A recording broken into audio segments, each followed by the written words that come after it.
WNST, Tasselbold. Always my pleasure to bring on the good professor of all things sports and business and life down there at Georgetown University. One time ran the Baltimore Orioles back in the glory days of the 1980s and early 90s. Although seeing Rick Dempsey sing Hurt So Good on the beach over the weekend did bring back the glory days. Marty Conway. You can follow him out on LinkedIn, on Twitter, and anywhere there is intelligent conversation around sports and business. And look, I don't know how much we did on the Orioles. I think we did an hour on the Orioles after the sell-off with Scope and Gosman and all that, Machado, a month ago. I've been in and out doing my pop book and doing some audio, and now we're getting back into football season. This Terps story, for a guy like you that's on a college campus, and Marty, I always think of the college thing as being a completely different thing. There are girls there. There are rules there. The state is involved there. There are educators involved there. There's all these checks and balances that you know about being in the educational space now that I always feel like I'm blown away that people are cheating and doing crazy stuff. But now we have a dead kid from Baltimore in Maryland, a football program under siege, Under Armour involved and all. You know, there's the tentacles are so deep that I just want to let you swim and help me unpeel this early part of this onion, because I was around with Len Bias in '86, and I'm sure you were glad you were working for the Orioles then and not in some educational institution where everybody is running for cover right now. This is a very, very unseemly, seedy situation at College Park for my tastes. Yeah, but the point is that we continue to see periodically circumstances like this. We've got the big peaks, what I call them, the big peaks, which, might be valleys, but, Penn State and Baylor and other places like that where you'd say the same thing, in a world where the NCAA has a rule book that is thicker than the Constitution. How does these sort of things happen without the kind of oversight?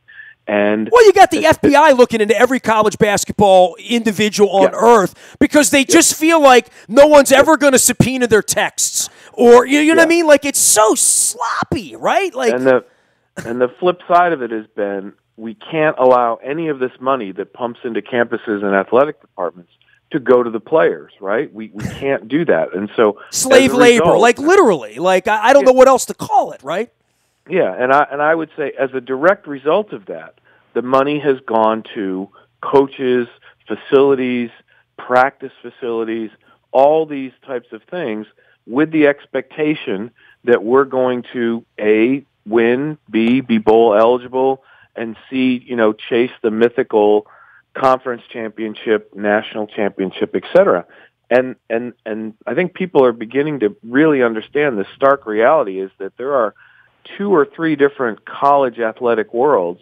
One is in football, where there are maybe 10 programs on an annual basis that have an opportunity to even contend for a championship, and you start with 3 or 4 in the SEC, and you move to 1 or 2 in the Big Ten, and maybe 1 or 2 or 3 elsewhere around the country.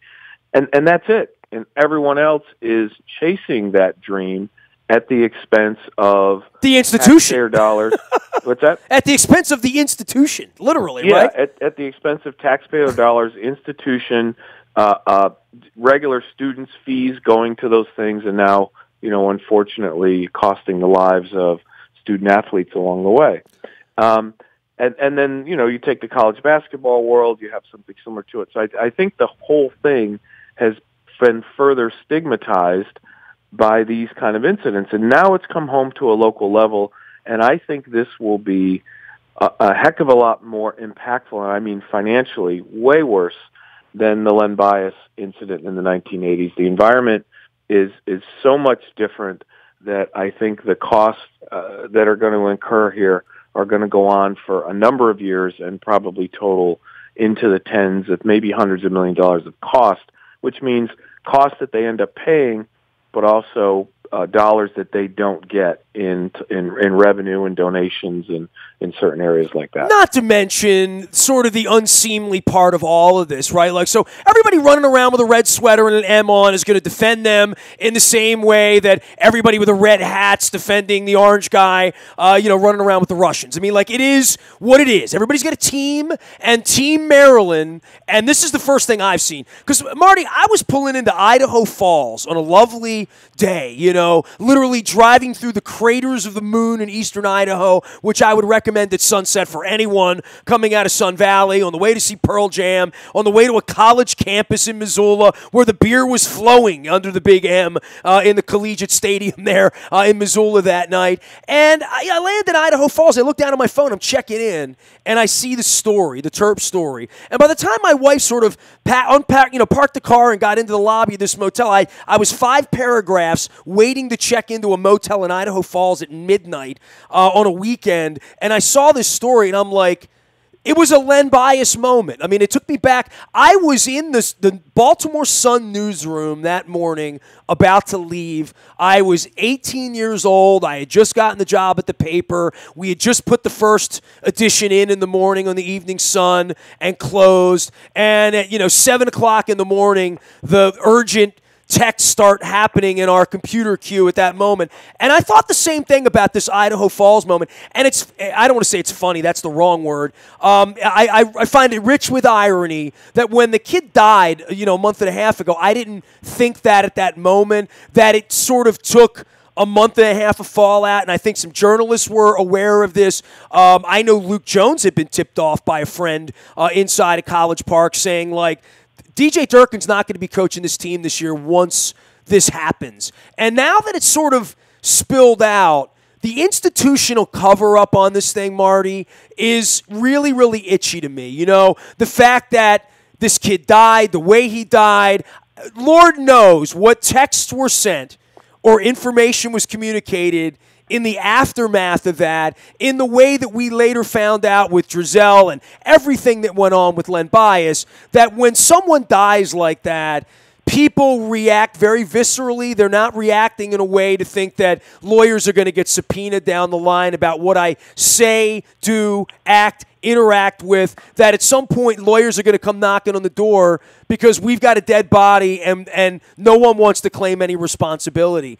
And I just, the fact that this happened and for a month it kind of went where it went, and then the journalism part kind of had kicked in and the legal part had kicked in. This is our first conversation. We'll be talking about this for years, right, Marty? Yeah, I think so, because what I alluded to earlier is I think the setbacks here, and they will come in order, whether those are dismissals and payoffs to top officials, presidents, athletics directors, coaches, assistant coaches, and on down the line. That'll be number one, and number two will be the lawsuits that arise from this that I can't, that you can't even envision at the moment.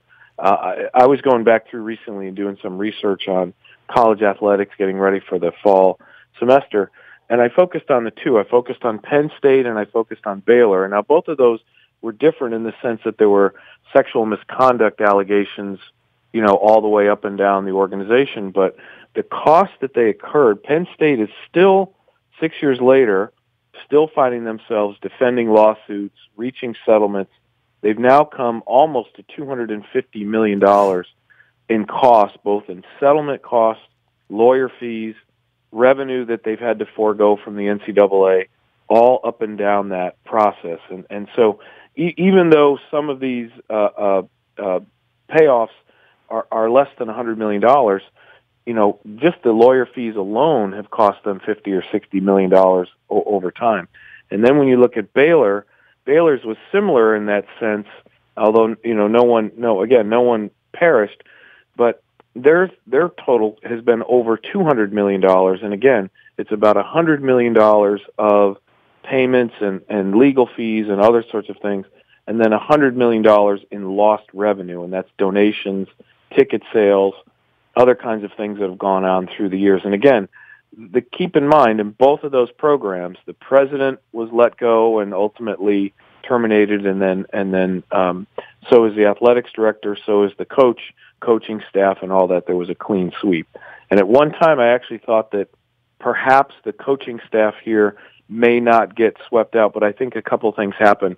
Number one, you saw that the president, Wallace Lowe, sort of took matters into his own hands. He recently held the press conference where he said, in quote, the University of Maryland takes legal and moral responsibility, which, quite frankly, was the right thing to do. But then you saw quickly what happened after that. It opens Pandora's box, right? Like literally, right? Yeah, the Board of Regents had a conference call and decided, you know what, we're going to take control of all this. I don't know for sure, but I suspect the folks on the Board of Regents said, wait a second, before he goes any further and jeopardizes whatever that he can't even think about, we're going to take this over. So that team, a committee that he put together of former circuit court judges and appellate judges, that little group now is going to report to the Board of Regents, and they'll determine how and when that report gets done and published. And so, like I said, this is now going to go to the state level, probably all the way up to the governor to make some decisions at the end of the day, because the amount of money here they're looking at is into the hundreds of $millions, which the University of Maryland and its athletics department cannot afford. They were already in the red. They've been in the red, frankly, since they joined the Big Ten. Is there any insurance for? I'm just asking offhand and just above and beyond. I think the biggest issue for any of these things, when you're raping little boys in State College, and when women are being abused in Ohio State and all this stuff, all these universities want to do is make it go away really quickly, because as much as they say no one wants to pay the bill, no human being really pays the bill, right? Like it's not really on any person other than they might not work again, or what stain it will be for whatever university decides to employ DJ Durkin next time around, or whomever it's going to be. And they all seem to work. Everybody gets a job. Lefty got employed, and whatever all the cheaters, they always work again. If not there, then in media, someone is hireable when they come out of jail. But I do look at what's going to happen to the university, and who's going to support it, and who's going to financially support it. It is so complex in so many ways, and I look at it from the business side, but we still have this grieving kid, this family, these kids who witnessed this on the team, going and playing football. They're going to be under the bright lights for 10 weeks, whether they want to be or not. They're probably going to lose 59-7 a lot of the weeks, along the way too. So the football side of this will play out week after week, where this story's just not going to go away. And I think it's going to make Maryland football even more sort of kind of weirdly spotlighted than we usually see in a year when they stink, when the Redskins are going to stink and the Ravens might be okay. And, what's going to garner attention on weekends around here, right? Like, from a sports fan's perspective, I think Maryland's going to be in some sort of macabre way, and you go back and you listen to the Prince catalog after he dies, I think Maryland's going to come into some sort of weird focus this year, and I think they're going to take some beatdowns that people are going to watch for some sort of weird way this year. Yeah, I think there's going to be some ebbs and flows because, again, a lot of this will move at the pace of the legal system and determine who and how many people. We know that Jordan McNair's family will certainly, file a wrongful death claim, and whether that will move quickly or whether it will drag on through the season and into next year. But to answer your question directly, there is an insurance process around here. It depends on around this situation. It depends on certain outcomes, but in the case of Penn State, according to their most recent releases, they had paid insurance had paid about $50 million of their cost related to some of these lawsuits, and again, some of this is related to the types of criminal activities or civil penalties that they incurred.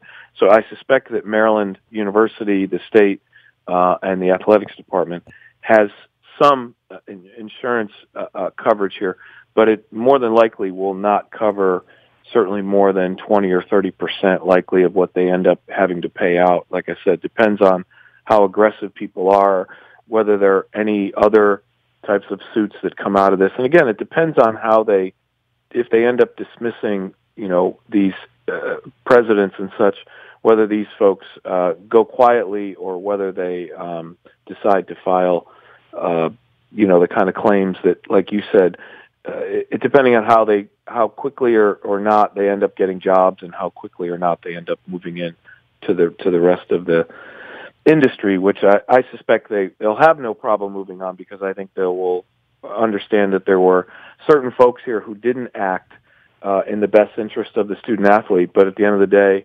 the coaches and other people who were not involved in this, who may end up getting swept out, will probably end up quickly landing on their feet someplace else. He is Marty Conway. He is our dear friend and professor of all things sports business down at Georgetown. You can follow him on LinkedIn, where he doesn't blog nearly enough, but when he does, people listen, as well as out on Twitter at Marty Conway. And all of it brought to you by our friends at Sporticulture. I'm going to have some beautiful flowers in here, NFL licensed, local. I'm going to bring Cord on, who's a big Ravens fan as well. We're going to be telling you a lot about Sporticulture and gift giving through the football season. If you can even give a Steeler fan a gift or a Redskin fan a gift, and it'll be nice and pretty, and they'll like it and all that. But you'll see that in the studio, as well as Charles Newsonoff and Sons. We got a lot of new sponsors here for the football season as well. We'll be telling you more about Sydney and all that stuff. My wife busted up her wedding ring. She's getting it fixed at Charles Newsonoff and Sons as well. So we'll be showing and telling as we get into fall season, as well as the Modell Lyric, where John Cusack is bringing his gig in a couple of weeks down there. Go to modell-lyric.com. As well as Steely Dan for my 50th birthday. I do appreciate that. No static at all. Maybe I'll move to FM before it's all over with. As well as Kansas, and we've interviewed the violinist from Kansas, David Ragsdale. You can find that up in the buyatoyota.com audio vault as well. Royal Farms, real fresh, real fast with the coffee and the ROFO Rewards program. Make sure you're downloading the app and using that when you're pumping your gas. You get the fried chicken and the Western fries for free. And I got to be honest, I was out on the West Coast. I haven't had ROFO fried chicken in 3 weeks maybe. Got the Pizza John's. I got the Owls and got some seafood. I went over to King Liquors and restocked. I gotta get some ROFO chicken, so that's going to be happening. I need a good concert. I need Bruce to come back, Marty Conway. I need an outdoor tailgate with some fried chicken and some Western fries. But either way, I was hoping for Jeff Lynn's ELO, but they didn't make it this way. Maybe Friday night in Philly, I'll get that. On the Terps side, and I guess there's a lot of oxygen in the room for sports business here in a lot of ways. You and I have talked about the Orioles. We've talked about the knee and all of that stuff. It is a fascinating summer in that you never know what's going to unfold here and what we talk about. I mean, the Capitals are trying to figure out a Stanley Cup championship, and the Ravens and the Redskins have the knee thing, the fan thing. The Redskins certainly as a brand are a bit damaged at this point, I think, and there's only so much money to go around, right? And the Orioles sit at the bottom of all of this food chain, now out in this rebuild, trying to sell sponsorships and tickets and media and enthusiasm and fan support and all of that. I'm very interested in where we are with the Ravens in this Lamar Jackson thing. I sense, Marty, more enthusiasm for the Ravens than I have in a while. And I think the Ravens, for me, are going to be like a breath of fresh air over the next 10 or 12 weeks, because I think they're going to win a little bit. Not a lot, but a little bit, enough. And I think that they are a fascinating story with Harbaugh and Ozzie. I think the Ravens brand could have a little resurgence here, and people will run around feeling good if they start the season 3-0 somehow, right? Yeah, I think that's right. I think you know one of the things to note is that a reminder, these are relatively speaking good economic times, right? Unemployment's low. I think generally the stock market continues to run in the bull direction, et cetera. So corporate profits seem to be in pretty good shape. So generally speaking, I think we're going to look back at this and say these were good economic times for sport teams, sponsorships, those, suite, luxury suite, those kind of things. I think people generally find it. Now it's up to those club ownership and leadership to understand this really is a time where you need to strike, because this is not 2008, 2009, 2010, where people were canceling their deals, not able to see beyond the next quarter and a half. And I think the Ravens certainly, they've been fans and others have been stimulated by the Lamar Jackson acquisition and draft, and they're very interested to see what happens to that. Now, clearly, a couple things have to happen there for him to, frankly, be involved. Whether that's good or bad for Joe Flacco, we'll end up seeing what that is. But generally, yes. So, for example, they made the transition to digital tickets, and I think there was a little bit of a uprising, very small way when it first announced, and we'll see, in the upcoming regular season games when regular fans are going. How they react and respond to that. I'm convinced so many of these people just want to be pissed at the Ravens for something, right? Yeah, like that's right. They've been yelling at the quarterback, the coach, the coordinator, the running back. Yeah, they've been yelling. I've been listening. The outrage of sports fans. It just feels like it needs another lily pad. If it's tickets this week, it'll be the quarterback next week. It'll be the coach. They're just people need to be angry. I don't understand it, but I'm starting to at 50 at least identify it in some capacity. I really like that people think they find happiness and they spend all this money, but they sort of kind of want to unpeel some misery too. They really do. Yeah, and that's understandable from a fan standpoint, just because they haven't been consistently good in the last couple of years in terms of playoffs, et cetera. But also, in addition, the team is continuing to do renovations in the fan experience at the stadium, whether that's scoreboard, now escalators, those kinds of things. That my wife looked at the escalators, by the way, and said, "Hey, they're putting them in just in time for us." Yeah, exactly, right. So they're doing those kind of things. They've done the renovations out at the castle. People are now able to attend the training camp sessions, at least to a certain extent, et cetera. So they've I think bounced off of their lows, so to speak, from a corporate and fan engagement standpoint, and we'll see where it goes. But ultimately, at the end of the day, as you know, in the NFL, you need to win 10 or more games, maybe 11 games anymore, to assure yourself of the kind of season, postseason, et cetera, that continues on. Because just like we've talked about with the Washington Capitals, so much of the money in terms of opportunity, additional money, is made in the postseason. It's an opportunity for you to resell suites again and resell all the things that you sold for the regular season, and then in addition for you to sign up people and get them hooked for the next year. So postseason competition is increasingly important in sports because of the changes in the way that fans engage or don't frankly engage in live events anymore and what they spend their money on. So it's essential. It seems like the Ravens are put themselves in a position to potentially be that, and now they have to, like you said, go out and probably win early September and early October because there's been a couple of falls in the last couple of years where they got off to really poor starts, and by the end of October, early November, as you remember, people just weren't showing up to the stadium. They weren't using their tickets. And so it has to be a front end, I think, from their standpoint, has to be a front end loaded season, be successful. Because if they don't, then I think you're going to start to see the same kind of behaviors of people giving away their tickets or not using them at all, what that process is. Marty Conway is here. You can, of course, follow him out at LinkedIn and on Twitter, the good professor of Georgetown who heads off to Qatar from time to time, now next up on the World Cup before it comes to America in 2026. All of our WNST coverage brought to you by our friends at Fremont Mortgage. Don't make a 30-year mistake by choosing the wrong lender. You did the right lender. By the way, Pat Healy of the Harrisburg Heat's going to be joining us this week. And, of course, Carl Delmont will also be on with us. Fremont Mortgage, we're putting together a bunch of Raven shows for the fall. Fremont is our presenting sponsor on all of those. We'll be swabbing for the bone marrow registry. I've talked to a number of the Ravens players. They're excited about coming out, so we're going to have some details about that as well as I am on the sales trail. Selling events. So if any local businesses out there want to host or sponsor what we're doing here, toss me a note, nasty@WNST.net. Marty, open season on the Orioles, right?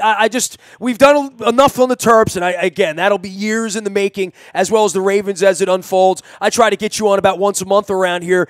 It's been quite a month with the Orioles, right? Like where we were at let's say the All-Star break down there in D.C., and I'm standing in front of Machado and asking him, and now where they are in this sort of free fall, and where Buck is in Duquette and Adam Jones, and it's such a messy thing. I just don't know that it matters because the tree's falling in the woods. I don't know that anyone's even watching, really. I mean, I talk about the anger and the outrage of Ravens fans. The Orioles fans are kind of out to lunch right now, and the level of expectation now has been set so far below the floor that I don't even know that you can look up and see the floor from the basement, really. You don't know, and I think the other component to this is, the Orioles are not the only one doing it in this major rebuild way. according to the tracking right now, it looks like there's going to be 5 Major League Baseball teams out of 30, remember, that are going to go the route of let's lose 100 or more games and let's try to, clean ourselves out and start from the bottom. Everyone is trying to do the most recent build like the Houston Astros did. And so you've got Kansas City, you've got, the Orioles, you've got a number of other teams that are trying to do it this way. And newsflash, not everyone is going to be successful in this process. You can't have 5 teams drop themselves below, 100 loss season and expect that, there's enough draft picks and there's enough young players out there for everybody to win. And so I think the stakes are different for the Orioles than they've been in the past. Had they been doing this several years ago when, nobody else, frankly, was doing it this way. And so, yeah, the answer is, for the next year and a half at least, and maybe a little bit longer, they're going to have a certain identity crisis, and ultimately it's going to come down to where are the core baseball fans. I think you're going to continue to see, a house full, frankly, of Red Sox fans, Yankee fans, Phillies fans, the Nationals fans. I think Camden Yards may move to what I used to call a neutral court back in the day. So I think you'll see that. And then secondly, as we talked about, the market for selling sports tickets has changed significantly. Many younger people don't feel the need anymore to commit to anything close to a season ticket. In fact, you've seen that nomenclature change from season ticket to now calling it membership plans. And I suspect that's what the Orioles will go to, which is more of a membership model where if you want to pay $100 or you want to pay $500, you'll get certain benefits for paying that amount of money. Some of it is you'll be able to pick which games you want to go to, and so your season ticket will be more customized, so to speak. You want to sit behind home plate certain times, you want to sit in left field other times, or you don't want to go at all, and you want that money to go towards concessions or merchandise or other things like that. Fans are going to have a hard time getting their arms around that, right? Like sort of like the Falcons model, and your daughter works for the Falcons. They have the dollar hot dogs or whatever, cheap concessions. That part of that's going to be the model, but that has never been embraced by anything with the word Angelos on it. But I think we have at least seen this summer that they're doing things differently, for better or worse. Maybe not the way Marty Conway would do it or Nestor would do it if we were running the place. And certainly the transparency part, which I'm sure you would preach at this point, right? Like that, being honest with their customers is the part that I'm so offended by is how dishonest they've been with everybody for 25 years along every platform. That's where I've really turned on them is they lie. They're dishonest people. They've proven that over and over again, and they're not transparent people. And that's where it needs to. They need to come out and be in front of. There's still nobody in front of it, right? I mean, between now and opening day, shouldn't it run and look and act like a normal organization should or look and act that's trying to fix itself and trying to grow amidst a time where it's not going to grow on the field? They know that. No, it's essential, and I think if they're not doing it that way, and again, we're talking about, they are making some changes. They're bringing in some folks here and there in certain roles. But ultimately, those people have to be very visible. They've not embraced, up to this point, to have anyone in particular other than the general manager or the manager, frankly, be the sole spokesperson for the organization almost on any matter. I mean, Dick Cass is in the bank commercials, right? Like the Ravens want you to know that there's a guy there, that there's somebody behind the curtain who is a human being who is running the place, right? Like that. I think that's everyone knows who the CEO of every company is, right? Like literally.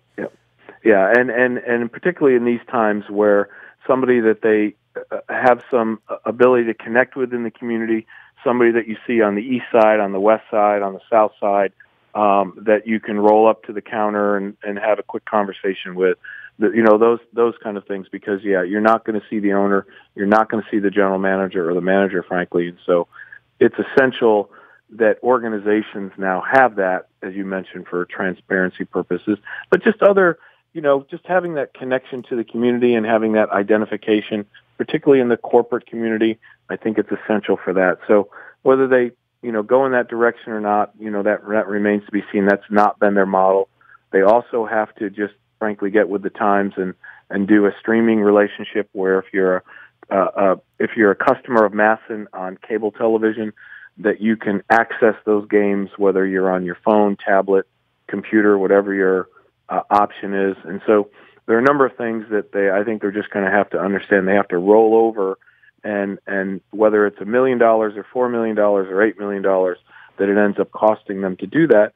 That's the price of being contemporary today. So I'm sure that there's a whiteboard somewhere in the warehouse that says these are the things that we should be doing that we've not been able to do for whatever reasons of ownership and management. But these are the things, and hopefully for their sake, they're looking at the most important ones on top and just checking that box and going on through. Ted Leonsis I don't know if it was 5 or 7 years ago, published something famous to him at least, and that was his 100 list. He went around and did a list of 100 things that he thought the organization could change, from shelves in the bathroom to place your drink while you're going to the bathroom and other important matters. And he just went down that process and just check, and did many of those things for the fans as they possibly could.